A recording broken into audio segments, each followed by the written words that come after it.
Okay, so that beautiful first question, who remembers what we talked about last week? We'll dedicate a short amount of time. Well, those who are here, those who weren't here, you're off the hook. But who remembers the topic of last week? Need, greed, desire. Yeah. And hypnosis. Yes, that's right. It was going to be the follow-up question around the different stages of hypnosis, because it's a very practical, a really important teaching, the stages of hypnosis. And I think it pays to maybe define once more what we mean by hypnosis from an esoteric standpoint. Effectively, when we're looking at hypnosis through a Gnostic lens, what hypnosis is to believe that something is real that is not in fact real. This is what hypnosis is in general, right? But we look at hypnosis through its sort of phase of psychological progression. So hypnosis has these three stages or these three levels of intensity that we talked about a little bit, which is identification, fascination, and sleep. And so a human being spends a good portion of their waking life kind of oscillating between these different stages of hypnosis. When you read these esoteric doctrines and texts, you'll hear this kind of constant reference to people being asleep. And it's not just put out there to kind of, I don't know, belittle people. It's not to just have a lot of shame on ourselves or something like that. It has real like technical parameters or technical meanings. What it means to be asleep is to effectively be disengaged with the realities of daily life. So if we are, for example, identified with some mental or emotional process, then we are not present in the different moments of our life. And these moments of our life that we have, they're the only moments that we get. It's the only life that we have. So this present kind of unfolding moment, if we are preoccupied in our minds, our physical body still remains here. We're still responsible for all the consequences. So if you're daydreaming and you wander out into the street and you get clipped by a car, well, that is sort of to be expected because your physical body still has to deal with reality, even if the mind is kind of floating off somewhere in dreamland, you know? Identification is, if you remember, to give something more attention than it's due. When we focus more time and attention on something than is necessary, we start to become identified. So I think we gave the example of, let's say like a critical remark, something that would agitate the pride in our psychology. So if a person gently criticizes us, maybe that criticism takes only a few moments, but that's all good. It starts to preoccupy. We start to become identified. Our mind starts to kind of recreate the scenario in the environment. We also emphasized, hopefully we emphasized strongly enough, how wasteful it is to be engaged in these processes. Because for the mind to have to recreate an entire scene or an entire environment, and for us to then enter into that environment, psychologically speaking, and then to begin interacting with the fantasy characters that we've created, all of this energy has to come from somewhere. All of this creative energy has to come from somewhere. And that somewhere is from you. It's from inside of us. And so a person can sit at home and never leave their couch and still be exhausted at the end of the day because all of these different centers of our human machine really, really dip into the well of our own creative resources. And these egos that we have waste energy tremendously. So a comment that a person made that maybe took only a few seconds may live in our psychology for days or months or years. Not constantly, but maybe off and on for a long duration. I mean, some people will take a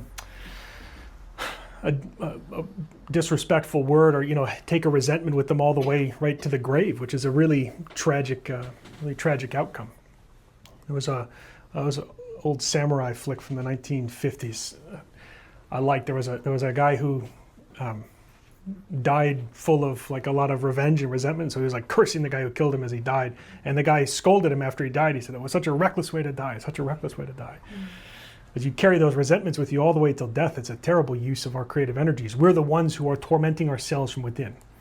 So that person maybe made a comment, then moved on with their lives and forgot about it completely. But for us, it's been living and dwelling and maneuvering in our psychology day in and day out, preoccupying us, worrying us, causing all of that energy, all of that input. And that's just one egoical example. You can have many, many examples. Examples of fear. Fear is an enormously wasteful emotional state. You know, all of these elements of greed and all the different desires and their various mechanisms. You can, when you observe yourself, which was that homework, you know, if we observe ourselves in the daily environments of our life, you will start to see this enormous amount of involuntary psychological activity that emerges from within, emerges from our own subconscious. If you observe your mind, you'll see a long string of thoughts that arrived in our minds completely without our permission. They just show up of their own volition, which means like on their own steam, on their own will. These thoughts and emotions, in a lot of cases, it's like fishing from the subconscious. The subconscious is fishing for our attention. Because if you'll remember what we spent the first few weeks laying out, a human being has this divine nature, this reality.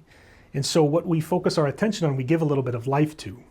So when we focus our attention on a particular psychological state, we give a little bit of life to that subject of our attention.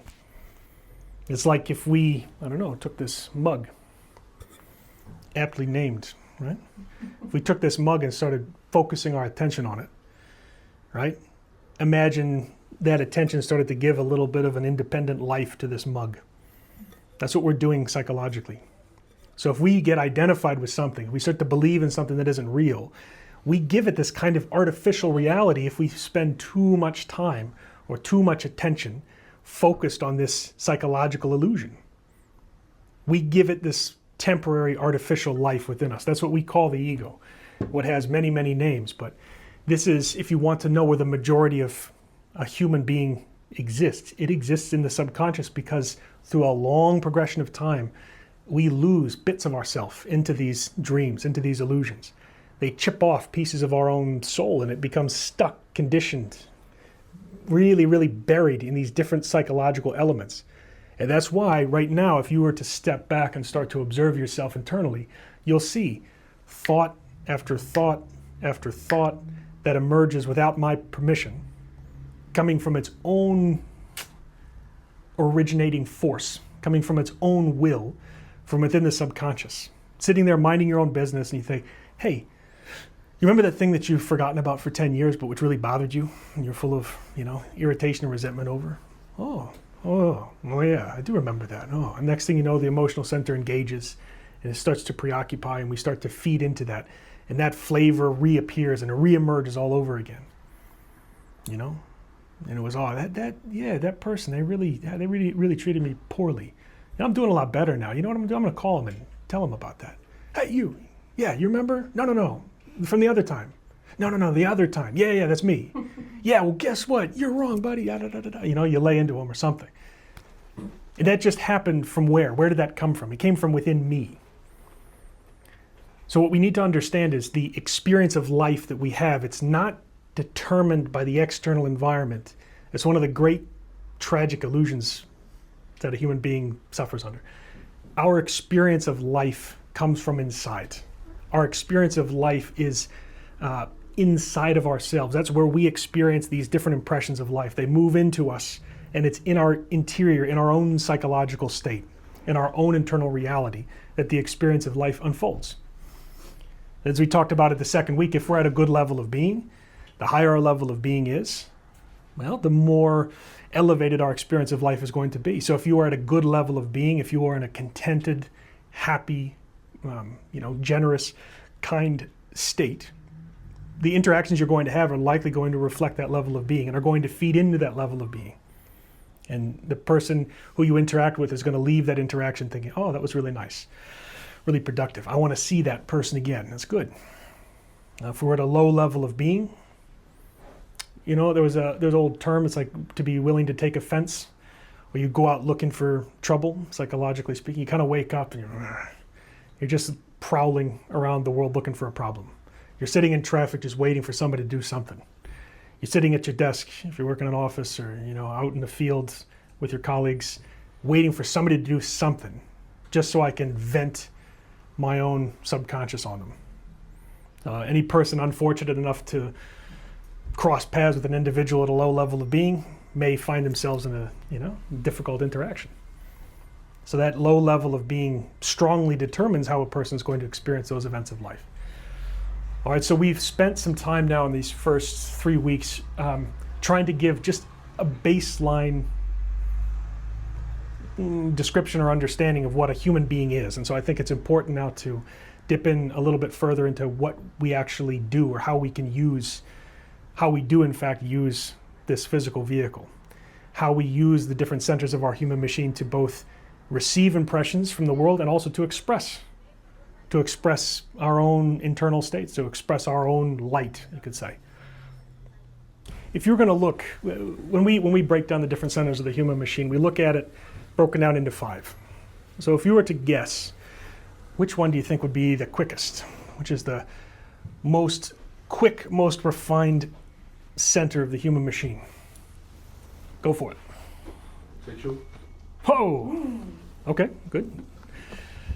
I'm not going to say yes or no until other people have a chance to put a guess out if they want to. Does everybody concur with that? What do you say? The sexual center being the quickest? By far. Yeah, by far. Well, all right. Well, it's nobody's fun. Somebody usually says the mind, and then you get to humiliate them by saying, no, in fact, it's not. It's the emotional center is even faster than the mind, and you look at it. In fact, the motor instinctive center is even faster than the emotional center. Thank goodness. Imagine if you put your hand on a hot burner, and you had to actually think and then feel before you could react. Uh-oh, this burner is hot. I don't like that. And then you can finally leave your hand. No, fortunately, your instinctive center kicks in right away. Hand off before you feel or think anything. You know, it's like a person who gets pulled out of almost getting hit by a car or something like that. You know, the parent sees their kid running for the street and they grab them out of the way. And then afterwards, the emotions and the thoughts come. What were you thinking? I tell you all the time, don't play in the street. Ah, you know, like then they get the big emotional impact. But in the moment, the first port of call, the first action comes from the motor center. The motor center is an incredibly fast. Motor instinctive centers operate very harmoniously together. But, as you might suspect, all of these centers themselves have to originate from something. And shouldn't be a mystery to anybody here that the origin of human life, and in fact the origin of all life, is some form of the sexual energy. So that is the most refined form of energy by far. The sexual center is the most powerful center of the human machine. It is the origin of life. It's the only center that has the capability of actually producing new life. And the power of the sexual center is not exclusively contained to the production of new physical life. That center has kind of creative capacity in all different levels, not just physically. All right, so the sexual center is very, very poorly understood.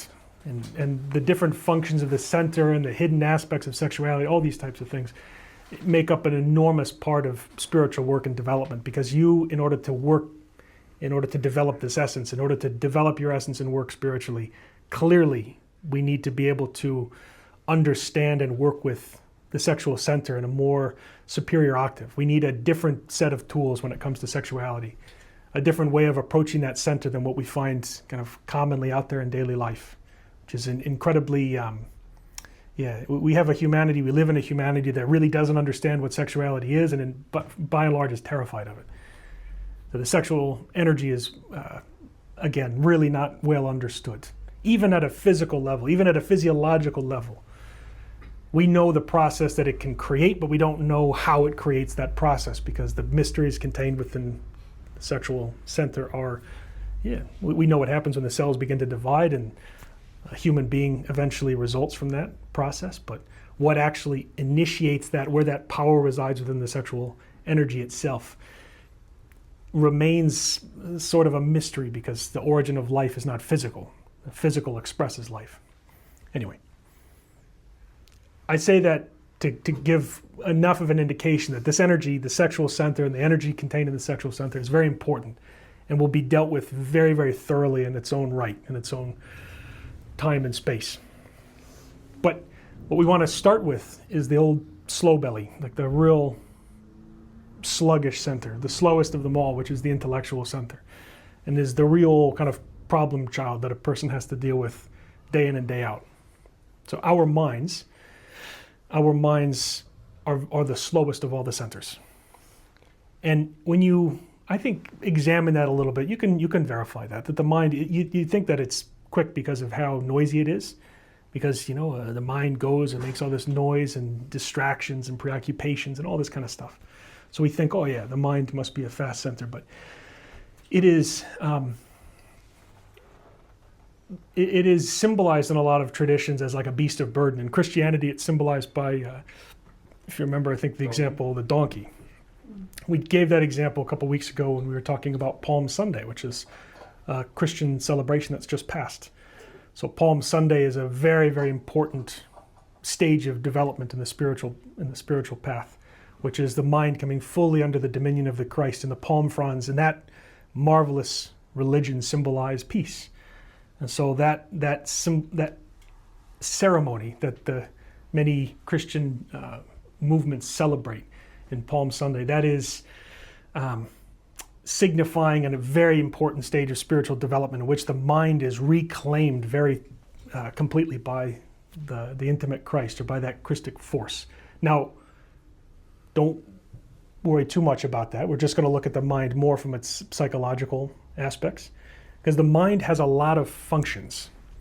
It's a very large, complex machine. It's capable of a lot. And so if we can understand some of the functionalisms of the mind, it's important because we can start to distinguish between what is mind and what is consciousness. Because in a lot of cases, a person attributes qualities of the consciousness to the mind. And that's not fair, it's not appropriate. The mind shouldn't be given credit for what the consciousness does. The mind wouldn't exist without the essence, wouldn't exist without the consciousness.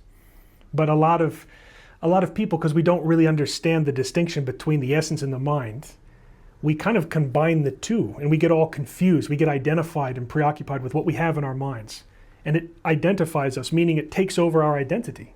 So we have thoughts that we feel, oh, these are my thoughts that come from me. And they can completely dominate my own perspective. And I can start to lose myself into these mental processes. So my thoughts really profoundly hypnotize me.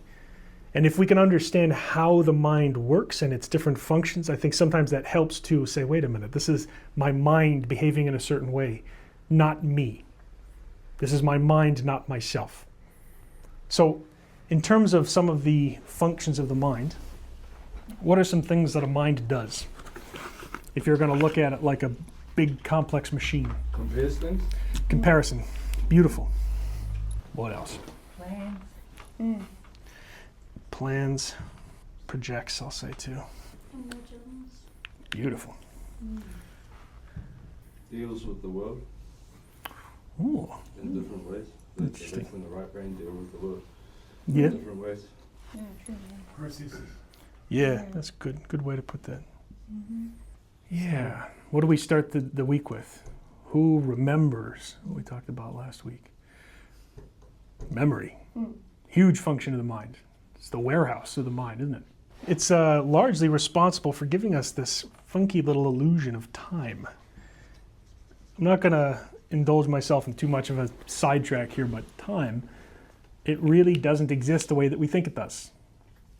This is something that a lot of different branches of science kind of deal with in their own way, in their own capacity. I think one of the elements of E equals mc squared is demonstrating scientifically the relativity of time. That time kind of bends, and so once you get into those kind of, once the hair gets pretty wild in the scientific community, those guys who kind of deal with the fringe elements of science that don't have real strong application in a commercial setting. These guys deal with the science that almost starts to bridge the gap into philosophy in a sense.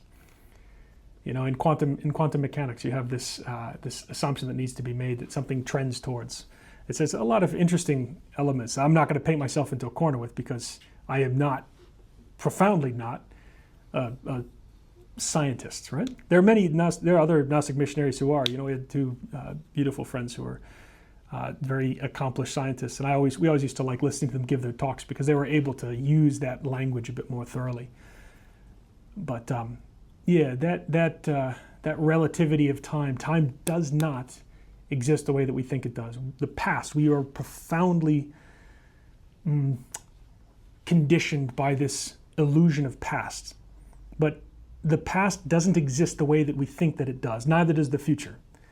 The past and the future, they don't have a tangible reality. Anybody who claims to be like a really brute materialist, I only believe in things that are absolutely verifiable. As soon as you say, well, you believe in the past and the future, that's it. Your whole thesis is kind of shot. Because neither the past or the future can be segmented or demonstrated or really verified all that much apart from their own presence in human psychology. So the past doesn't exist the way that we think it does. It exists in the present moment. And our application of the past in the present does have a very strong conditioning factor on human beings. When we get into karma and dharma, you'll see the past memory, all of this kind of stuff. It exists buried in these conditioned elements of our own psyche, which sort of produce this recurrent cycle of human behavior over and over and over again. You can see conflicts that take place in the world that just keep repeating themselves again and again and again. But the past and the future are states of consciousness, not concrete facts. And you'll notice this quite a bit, for example, when you think about the past or the future, depending on your level of being. So if we're at a low level of being, like I'm frightened or I'm feeling really bad for myself or something like that, well, if you start looking into your future, you're going to think, well, the future is always going to be terrible and I'm always going to suffer. And you look at your past and you think all those moments of happiness were a lie. The world's always been miserable and full of pain. But that's just the level of being talking. That's just where we are in our vantage point. So as we look into the past, quote unquote, and as we look into the future, our current level of being is heavily flavoring that experience, right? So I'm projecting my sufferings forward and backwards. Now at a high level of being, I do the opposite. You know what? I wouldn't change a thing. Grateful for every moment of my life because it's brought me here to this moment right now. No regrets, right? The future, beautiful. It's bright. It's only going to get better. Okay, which is correct? Well, honestly, the second one's a bit more correct. As the further down we are, the less perspective we have. But if we think about time, I promise every time you reflect on time, it'll start to produce a little bit of these moments of awakening. You start to reflect a bit on what really is time. I think Einstein was famously quoted as saying that time exists so that things don't happen all at once. But all these things that we have, all of these like seasons and days and years, this is relative. We human beings created this. We took cycles that we were able to observe in nature and we sort of assigned numbers to them. Numbers that we kind of concocted, We made up those numbers, more or less. I mean, that they exist, but not in the way we think they do. So we said, oh yeah, it's 2026. Well, 3,000 years ago, it wasn't 20. People 3,000 years ago didn't say, oh yes, it's minus 1,000 this year. They had no notion that the whole point of reference of humanity was going to shift. The incarnation of the living Christ in the form of Jesus. So this, like we've said before, there have been many Christs before and many Christs afterwards, but that was a very, very special master. They didn't know. So we've created these time scales. You say, I am 40 years old. Well, what does that mean? I've sort of timed that based on certain natural rhythms, and it makes sense, fair enough, But, 20 years old is not the same.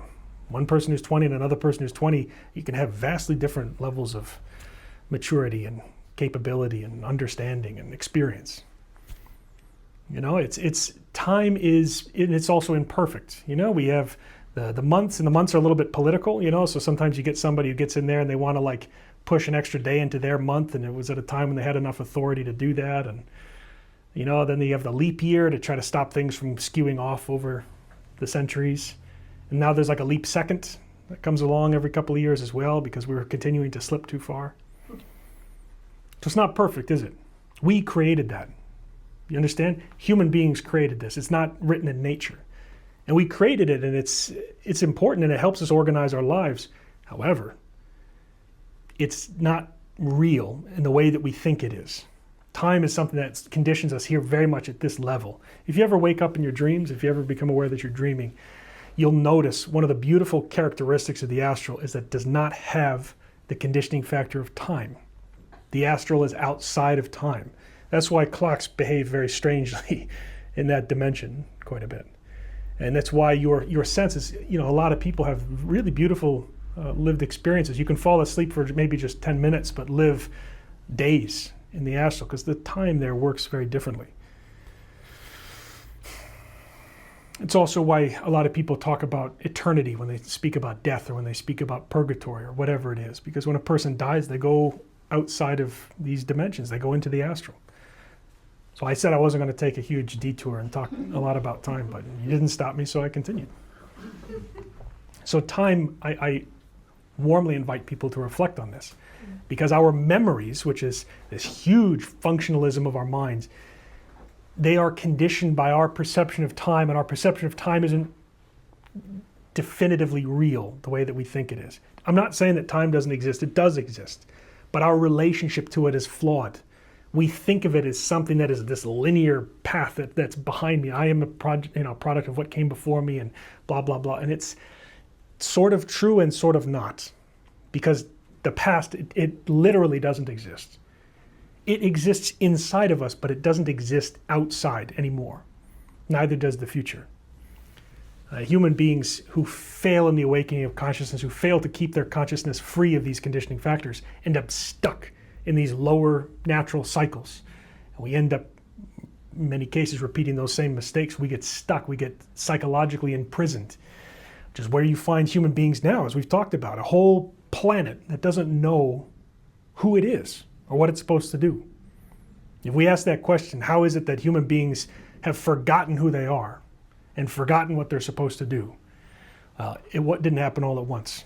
It was a slow progression of us kind of losing this connection with our interior divinity, losing that link with reality, and kind of falling, psychologically speaking, asleep. Yeah. Whereas everything else in nature knows exactly what it's doing. It's true, isn't it? Yeah, nature is governed in beautiful harmony. Most animals, for example, are governed by the instinctive center. And the instinctive center is unique in that it's the only center that can't be entirely taken over by the consciousness. So the instinctive center looks after a lot of natural processes within us, like our heartbeat and our digestion and our immune system, which is incredible. I mean, the way that the body operates, it's still a mystery. I mean, it's this marvelous thing. It's like you'd think that, I don't know, they would stop having new revelations in the medical field. But they don't. They're still having, every single year, more and more and more revelations, more advancements, more refined understandings of the human body. But animals are governed by the instinctive center completely. So they are within nature's economy. So though an animal doesn't have the capability of the self-realization, it also operates in perfect harmony because it, if you see a dog, it's 100% a dog. If you see a human being, we are not guaranteed to live to our full potential because that is an option, not a guarantee, not a force that exists for us. So we can live somewhat animalistically by simply absorbing the impressions of our life and dying. That's how a lot of us do live. Animals live to their full potential, but human beings, because we don't really know what we are, don't really know what our capabilities are, have lost that link with the divine, meaning we've sort of lost our position as the intermediaries between the natural world and the spiritual world. We sort of exist at that top of the wheel of samsara, but not necessarily, you don't see that reflected in the current humanity. So, back to the intellectual center. Memory is a big one. What other functionalisms of the mind do we have? We won't do this all night, but I want to get at least 4 more. Thinking? Well, that's pretty solid, isn't it? Hard to argue with that. Would creation be? Mathematics? Oh. yeah, like calculating. Yeah, it's a good I one, guess isn't that it? would be computing. Computing, calculating. Yeah. Mhm. Calc. Comp. Creation deal. Interesting. Like we have that almost in the form of the imagination Mm. a bit, you know? It has that creative element to it. Mm. Focusing? Yeah, concentration. Yeah. That's where a lot of people make the mistake when it comes to practices around the awakening of consciousness. People confuse the awakening of consciousness with concentration. Mm. It is not concentration. If you try to concentrate a busy mind, you know what's going to happen? You're going to get a headache. So you're saying that that's a key distinction between consciousness and the mind?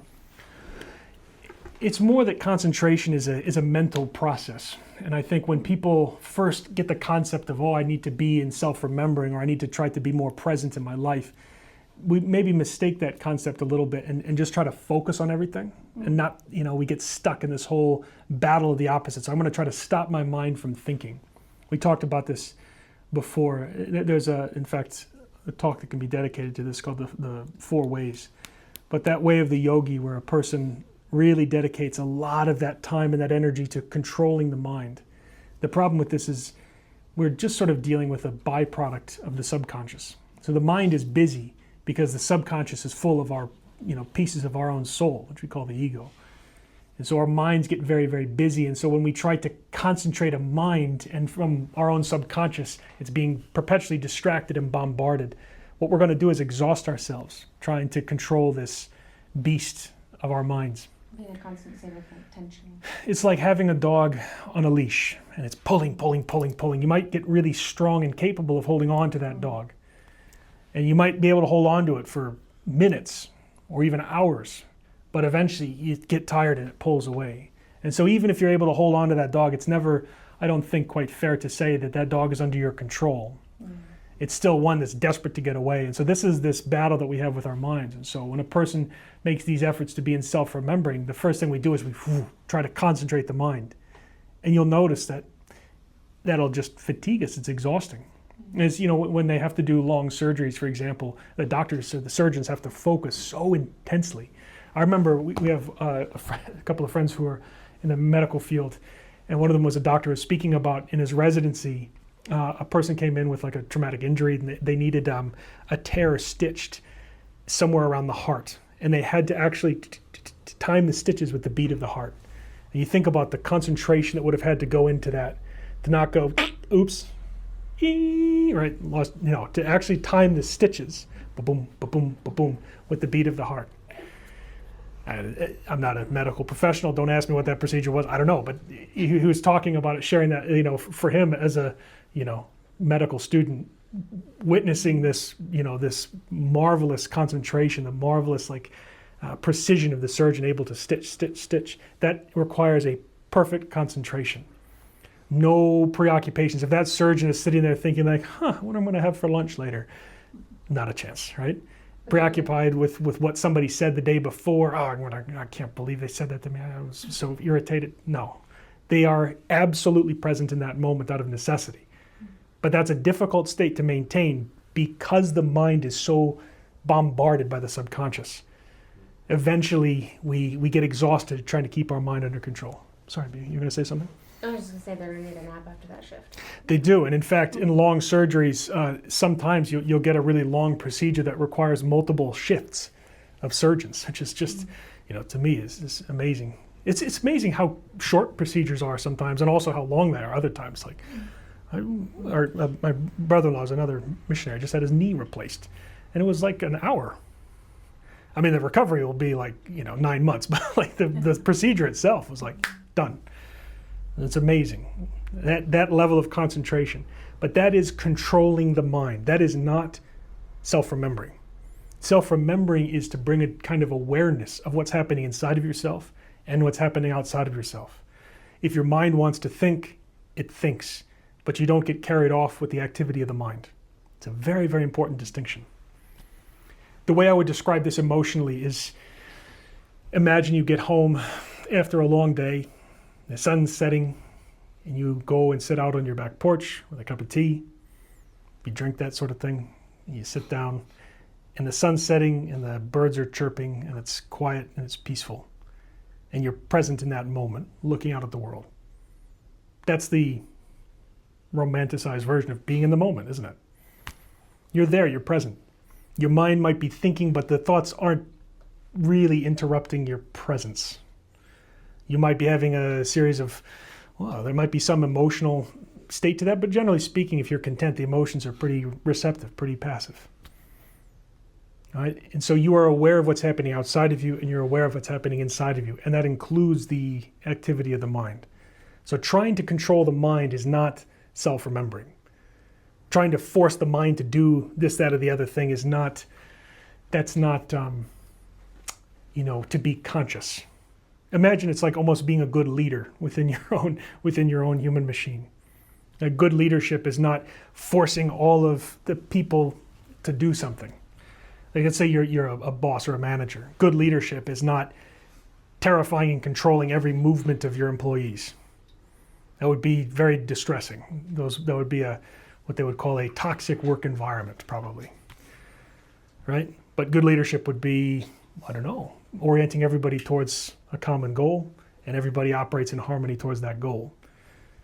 That's more in line with what self-remembering would be. The centers cooperate because the essence is lifting the level of being. It's very, very different. If you have a dog, like you did in the other example, that dog doesn't need to be on a leash. It's just No. obedient. You don't have to say anything. That dog's just like walking next to you and doing whatever you He's want. a good boy. Yeah. Good dog. So that is a system that's in harmony, right? And that, again, that does not take energy. That is not fatiguing. In fact, it's the opposite. That is rejuvenating. A person who is in that sort of state of self-remembering, to maintain that state is very nourishing for the different centers. It's very balancing. It's good. Nobody says, "Oh, I need to take a big break after my, sitting peacefully on my back porch listening to the rain. Oh, that was so exhausting. I need to, go in and unwind." No, that's not it, right? Okay, so we look at the mind, we see these functions. Understand that all of these functions, this is just only a segment of what the mind is capable of. But these are really beautiful, really important functions. These are all, you could say, creative functions of our mental center. And these have in a lot of cases, these elements of duality about them. So if they're used in a quote-unquote positive manner, for example, the faculty of imagination within the mind would be that creative capacity used positively by the free essence. What would the negative version of imagination be? Fantasy. That's what we would say, oh, it's the same function of the mind, but now it's being used by the subconscious, which is still the essence, but stuck and conditioned in some of these egoical facets. So you could use the imagination, for example, to plan a beautiful activity, or you could use the imagination to plot an assassination, right? And these are two very different uses of the mind, but it's still the mind that's being used in this way. So if we use the mind in a way that is destructive, for example, if we give the mind over to a lot of egos from a low level of being, using the mind constantly for mental processes of fear and various desires and resentments. Resentment's impossible without comparison. Jealousy is impossible without comparison. Explain to me how a person can be jealous without that function of comparison within the mind. If we let the egos run rampant and use this mental center, well, what's going to happen is the values contained within that center are going to diminish. And in a lot of cases will diminish before their time, will diminish before the life of the person really would require it. So it's, about 1/3 of people that make it to old age deal with some form of dementia. And what this is, medically speaking, what this is representing is usually the mental center is wearing out because it's being overused by the subconscious. It's being used in a way that's destructive. Does that make sense? So if we're using it to plot a revenge, or we're constantly using the imagination to recreate scenarios from the standpoint of fear or hatred or anger or pride or self-importance or whatever it is, this is a big use of energy. And that energy, using the mind, will wear this center out before its time. And so you'll start to find that the mind no longer behaves or no longer cooperates with what the essence wants to do with it, because the center itself is wearing out. Like driving your car at the red line every day. You wear out the engine. Maybe the tires are fine, maybe the seats are fine, maybe the radio works, but the engine's wearing out because it's being overused. Well, I think we said a couple weeks ago that it's against the Geneva Convention to lock a person in solitary confinement for, I think it's more than 30 days or something like that. So people go crazy when we're locked with ourselves, and that should be a pretty strong indication over our psychological state, that it's not very healthy. That's not good, right? If we are locked with ourselves, we go insane.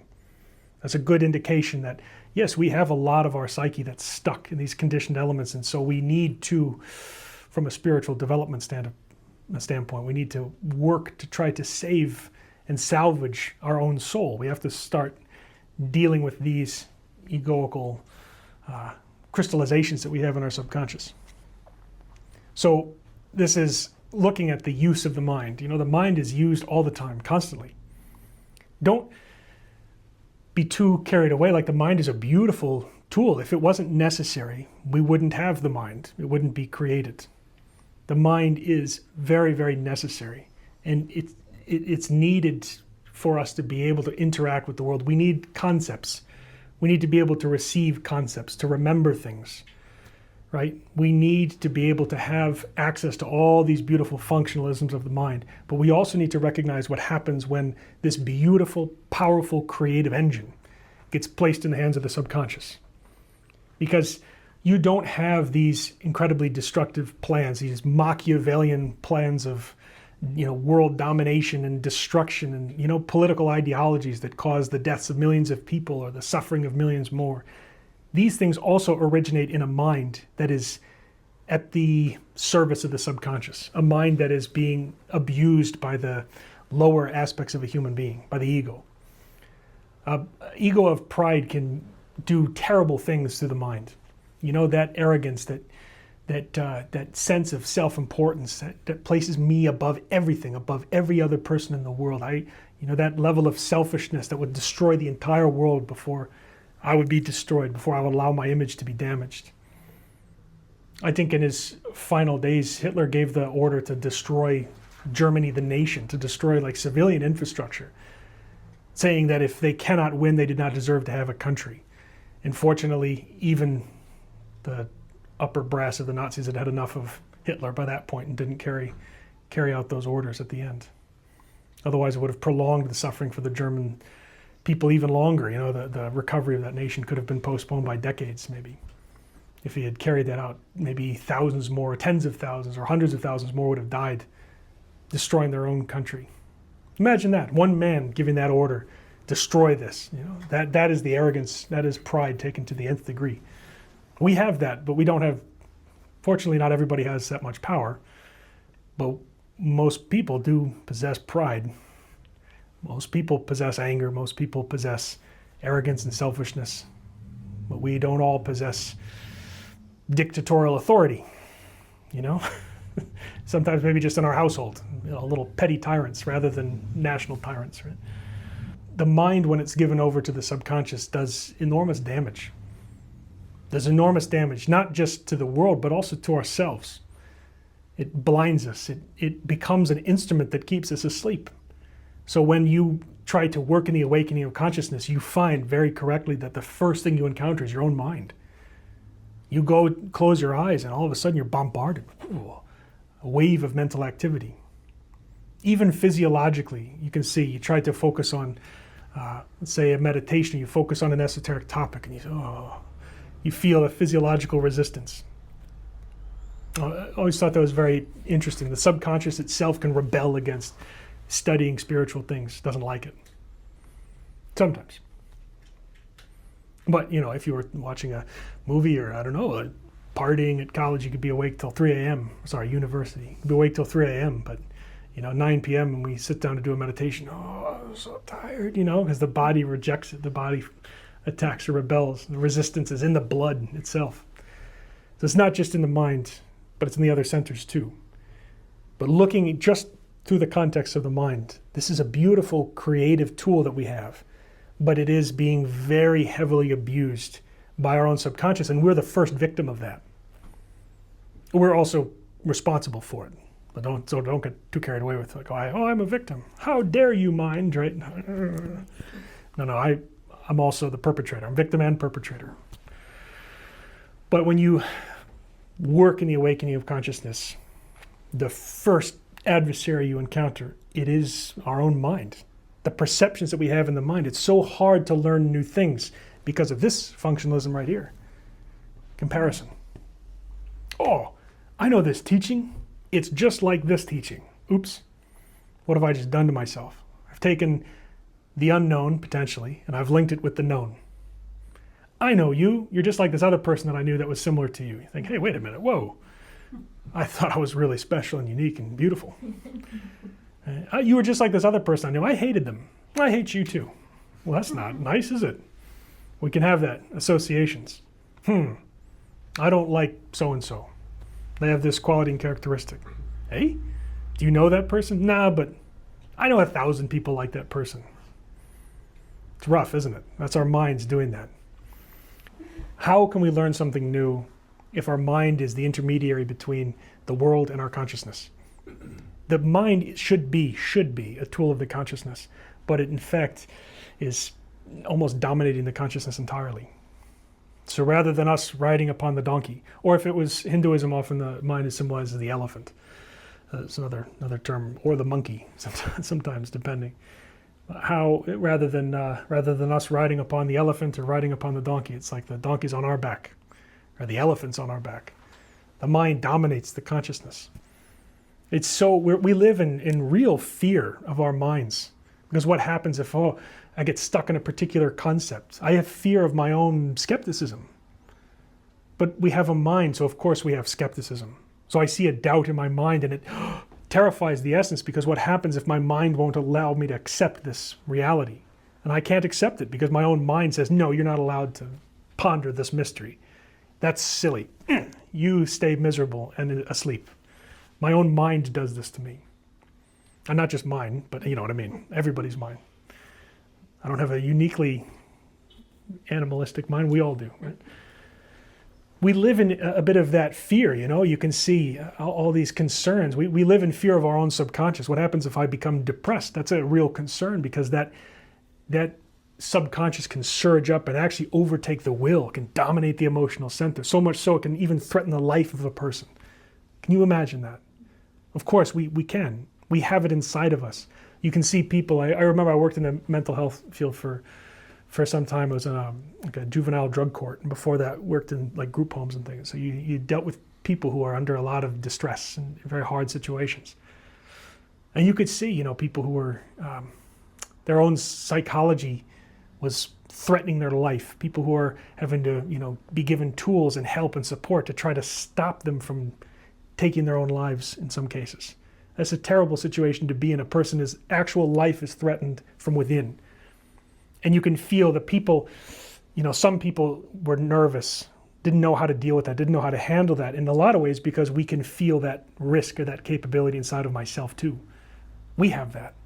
Our subconscious is immensely powerful because it has so much of us contained inside of it, so much of our will, so much of our force, our capability stuck in all of these egos. So we have this fear of, oh, what if my mind won't allow me to accept this new concept? It gets stuck. Ooh, I don't like that definition. I don't like how that word was used. I don't like that terminology. I don't like how that was expressed. So the mind doesn't allow us to interact any further because it gets caught up and preoccupied with these little details. It stagnates the whole process. Can you imagine? Who do you want, for example, building a skyscraper or a big industrial project? You want a bunch of intellectuals? I don't think so. We don't go hiring university professors and say, Professor, can you help build this road? No. You want the motor and the instinctive center. Our minds can be such a force of resistance in our own lives, preventing us from perceiving something new, taking everything that we are interacting with, everything that we're encountering, and associating it with what we already know.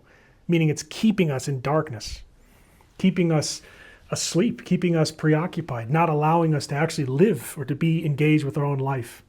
Associations and fears. You know, if you ever have like a health problem, be careful with your mind, because your mind gets very excited about these things, you know. Imagine the internet and its great capabilities of new associations and ideas. I get into diagnosis, and so I go on, or I have some symptoms. Maybe we don't start with the diagnosis, we start with the symptoms. What's happening to me? I don't like this. I'm going to look them up. You know, and 3 hours later, we are convinced that we're dying. Our mind has convinced us. Our mind is associated with every known potential horrible outcome. Miserable, stuck in our own sense of doom and gloom. Right? Just having a conversation with another person, those associations, the person transmitting their own concepts, their own emotional state, their own ideas. Ideas can be infectious. We talked about this before, you know, like we all, not too long ago, although it's now 6 years, you know, time kind of flies. We all, as a world, kind of went through a pandemic where there was a big spread of disease.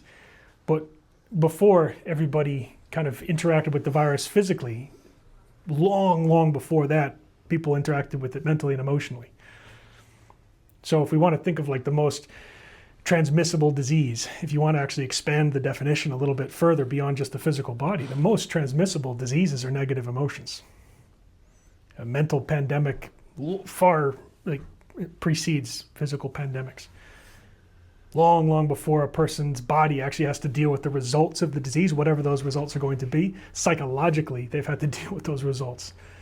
You know, imagine how many times people died psychologically from COVID before they actually interacted with that illness and either, you know, were injured by it or recovered from it without much or maybe died from it or whatever. But psychologically speaking, imagine what we all had to deal with. So a negative emotion spreads enormously, it has a huge transmission radius, you know, and all of these different methods of technology that we have now allow for this transmission to be enhanced. We have so many more avenues of communication now. Before, if you wanted to get in a fight with somebody who lived in another continent, if it was 1865, you'd have to pen a letter to them. And if you live in New Zealand and you're picking a fight with your cousin up in Wales, right? Dearest so-and-so, you know, you kind of pick them apart and you kind of roll it up and you drip some wax on it. And you have to do like 2 or 3 copies in case it gets lost in transit or something. And you send it on a sailboat and it kind of bobs its way up to England. And 3, maybe 4 months later, they crack the seal and and then they run to their writing desk and pick up their quill and how dare you, and then, you know, fold it up and send it back. I mean, it'd take you 5 years to have a meaningful debate, right? Until one person finally got so fed up they actually made the journey themselves, you know, and trying to keep that level of frustration alive and getting bored and then remembering again. And now what do?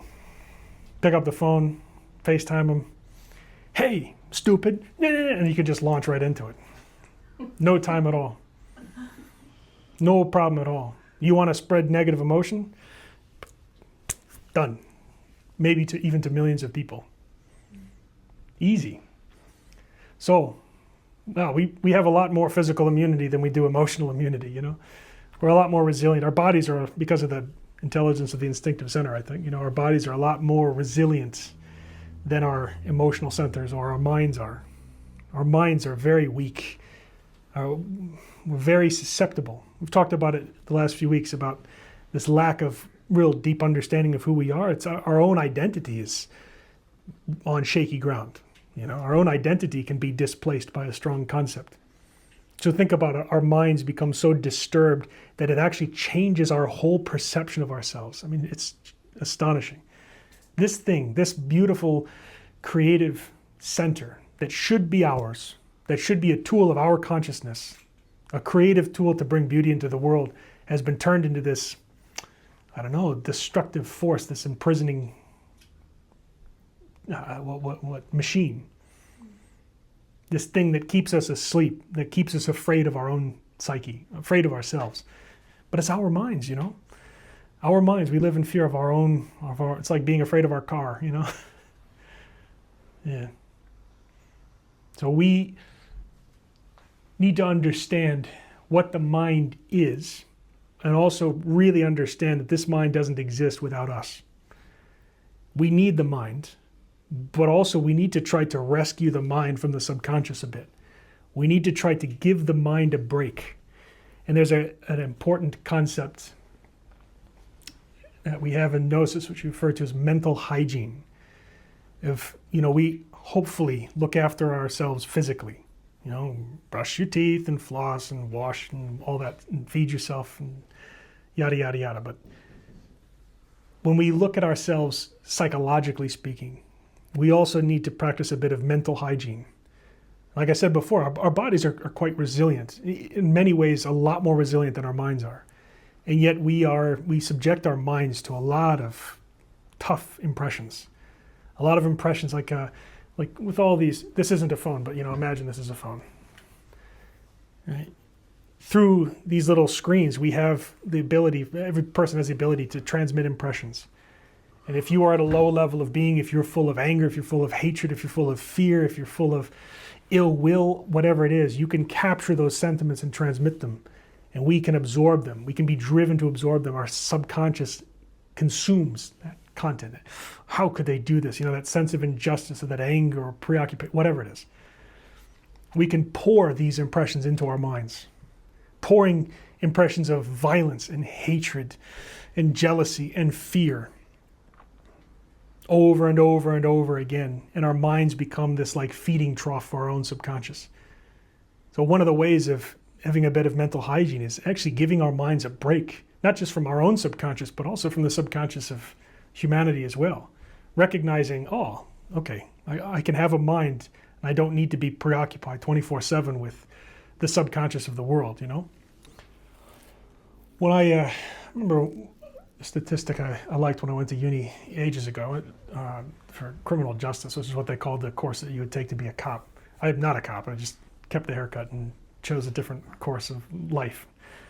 But I remember in that course we learned about some of the interesting statistics, and this was based in the US, so it was in New York, and the crime stats at the time I was going were much, much better. So crime in the early 2000s was dramatically lower than it was. I mean, crime in the 2020s in the US is dramatically lower than it was in like the 1930s or 40s or even the 1990s. However, what had happened in that same span of time is the ability for a person to broadcast had become easier and easier and easier. So now everybody has this ability to broadcast, and so the expression or the transmission of crime or the perception of crime had actually increased. The reporting of crime and violence had increased like 400%. Now it's probably even more. Whereas the actual crime itself had decreased, which means that as crime was decreasing, the perception of it was increasing. Because there was more, I'm not saying there wasn't crime, of course there was crime, but in a country of 300 plus million people, there's going to be a lot of crime to broadcast. Right? And so that perception shifted. And so you could see that, human beings have found many, many ways to incentivize or to monetize the hypnotic process. They've found ways to monetize human attention. And so there are many, many heavy incentives in place to try to move the will of human beings through this hypnotic process, through advertising to maybe go get you to buy a pair of shoes or something like that, which is fine. And in other cases to make you afraid and hateful and full of, bitterness and pain and resentment and whatever it could be. These impressions that are available will drown a poor little defenseless mind if we don't look after it a bit better. If we don't help this mind to be reinforced, to be protected, to be given a break, like I said, not just from our own subconscious, but from the subconscious of the world as well. Be careful not to let the mind feed the abyss. That's what I mean. This is a beautiful, beautiful tool, and it's capable of a lot more than we give it credit for. It's capable of a lot more than just filling the world with more fear and hatred. The mind is capable of some really marvelous understandings.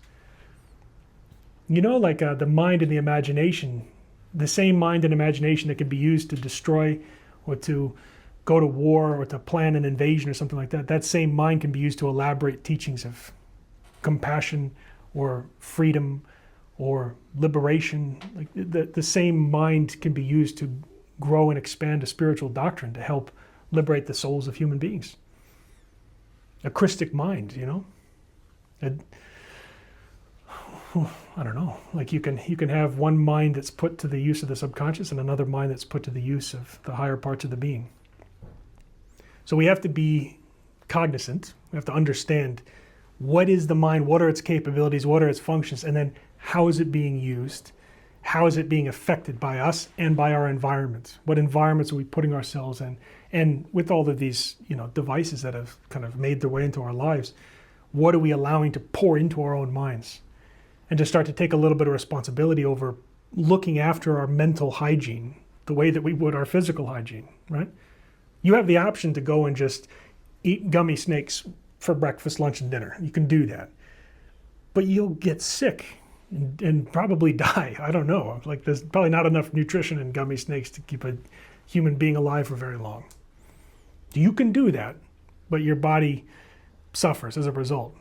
We can fill our minds with endless streams of desire, but that's going to wreck our minds very, very rapidly. And it's going to kind of poison the mental atmosphere of this planet as well, because our minds are not exclusively contained within ourselves. We share a mental atmosphere with the people that we encounter. So we have a kind of like a moral or an ethical imperative to try to be more responsible. The same way that you don't want to go out into the world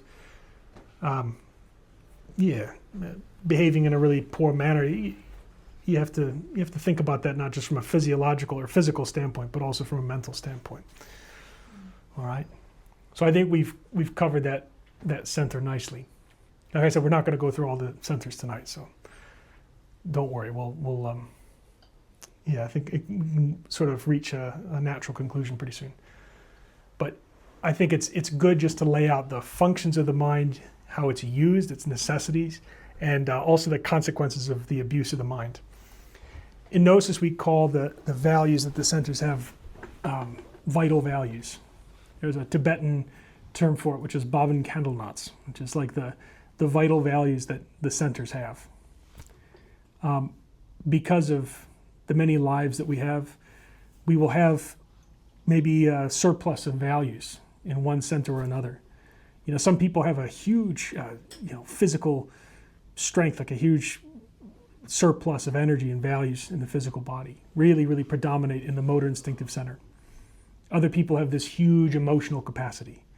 Other people, an endless intellectual capacity, always up for a debate, always, capable of using the mind long after a lot of other people fatigue. So that can be a very individual basis. Every person here is going to have maybe one center or another that predominates. And part of how we live in maybe a more upright manner is finding a bit of that balance in how we manage our centers, how we start to manage the different centers of the human machine. Because these are our creative centers, and so how we look after them determines how well they're able to be used, not just in the short term, but in the long term as well. And if we can recognize how, in some ways, the way in which the mind is abused is quite ugly, but also it demonstrates the capability that these centers have. You can see people who are just, maybe they use the mind for something terrible, but that terrible action demonstrates the power that the mind has, if you understand. So I want us to also recognize the good, that potential that exists within these centers when they're put fully to the service of the free essence and the consciousness. So the same mind that can be used to destroy or to spread concepts of fear and hatred can be used to liberate and to spread concepts of love and, sacrifice and happiness, etc. So a big part of what we're going to end with tonight, just a little acknowledgement that we're approaching a really marvelous time of year, which is Easter. And Easter is a very significant holiday. It's a very significant marker in spiritual development. In Christianity, there are two of the greatest celebrations within Christianity are Christmas and then Easter. And what that represents is not exclusively the story of a man, but the symbolic expression of spiritual development that takes place in every person who walks a Christic path. In Gnosis, we recognize the kind of universal spirituality that's contained within that doctrine. And what's celebrated at Easter is actually a very beautiful, it's a very beautiful state of spiritual development that occurs in the heart of an initiate. And it symbolizes the end of not just the ego, which is the death, but also the perfectly balanced internal scales, which means the end of the karma as well. So it's a real moment of liberation. It still holds power, even as asleep as we are. I think it's still very nice to see these spiritual milestones celebrated culturally. Even if they're celebrated in a way that doesn't have a lot of bearing on people's daily lives or how we live, we're still celebrating something that in our heart of hearts, the essence recognizes as important. We recognize that there's something important here, we feel it, and so we celebrate it. That state of spiritual development is incredibly rare in the world, especially now. It's almost unheard of to have a living Christ, but it's still possible. And the doctrine that you are sort of interacting with now in this Gnostic school that you're sort of looking at, this is the doctrine that we aspire to preserve, that we aspire to utilize, and the path that we aspire to walk. So it's not just to admire religious figures, but to understand how that process can be cultivated in our own souls, which is, of course, the intention behind every master. There's no master that's ever come into the world, walked a spiritual path, and then left without the intention of other people also walking that same spiritual path. Not every person who walks a spiritual path has a religion based around their own process. But nevertheless, many, many people can follow in the footsteps, allegorically speaking. Whether they call it the Christ or whether they call it something else, the principle remains, you know. And so we want to try to develop a relationship with the reality that exists beyond the symbol, and not get too stuck in the symbol, which in many cases becomes co-opted by different cultures, and as a consequence can be degenerated in that sense. So it's a beautiful time to kind of ponder and reflect. A good time to be in self-remembering. Anybody have any other questions about tonight's topic or anything before we release everyone back into the wild? Oh, just the unconscious is opposed to the subconscious, if possible. Mm. Oh. Same thing. Yeah, in Gnosis, I don't know that there's, we don't draw an enormous distinction. We'd say that there's a subconscious, the infraconscious, which is maybe that's just a way to provide a sense of scale. Yeah. But there may be another spiritual doctrine that uses those terms differently than how we do. So Okay, cool. if there's a spiritual doctrine that draws an enormous distinction between subconscious and unconscious, that's not something that is necessarily reflected in Gnosis, potentially. Yeah. Could you say the unconscious is like getting knocked out? But you still have the subconscious there, but you unconscious? Oh, like physically unconscious. Yeah, physically unconscious. Could be. I could say that, but I might choose not to. No, yeah, absolutely. I mean, like we could talk about unconscious purely from a physiological standpoint, where you get knocked unconscious. But no, from a spiritual perspective, when we talk about the subconscious, that's kind of indicating the dwelling place of the ego, or the abyss. And that abyss exists externally, and it also exists internally. We have our own internal abyss. And so you'll hear sometimes the abyss or the subconscious used interchangeably. Master Samael writes a lot like that too. So he'll pull from 5 or 6 different doctrines, because that's part of the nature of Gnosis, to try to get to the principle. So we'll just bring in this terminology and that terminology and that terminology, not to try to confuse, but more to try to recognize the universality that exists in the messaging behind these different forms.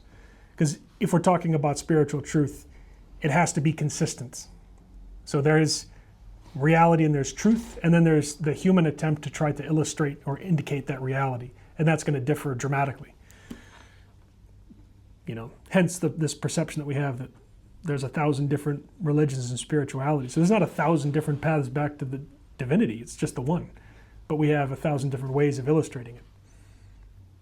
Which is beautiful. It's good. It's like having an orchestra of many different instruments. You don't want to have an orchestra of one instrument. You want to have many, many ways of symbolizing it.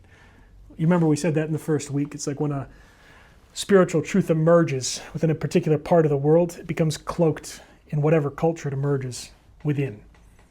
And so naturally, the language, the environment, the culture is going to influence or affect or change how those spiritual truths are transmitted. You're going to use analogy. You're going to try to reach people in a way that they can understand, or you reach people in a way that you can understand. It's, it's all flavored by the imperfections of human beings, but it's beautiful. It's not a problem. It just means we have to be a little bit flexible sometimes with how things are displayed or depicted. The deeper we go into these teachings, the more we start to understand the principles, the deeper our appreciation becomes of the many, many people that have come before us who have made an attempt to walk this path themselves, and even more so to have made an attempt to try to preserve that path for other people. You'll see these markers, and you'll see in the people who built Notre Dame or the pyramids the same motivation to try to carry a message forward that this is what a human being is, this is what life is for, don't forget that. And then, well, we forget it, don't we? And the message needs to keep re-emerging in different forms. I think in justice we gotta end there. But if anybody has any questions, you can stick around and we'll be here. But thank you for coming out. It's good to see you. Happy Easter. And we'll see you next week.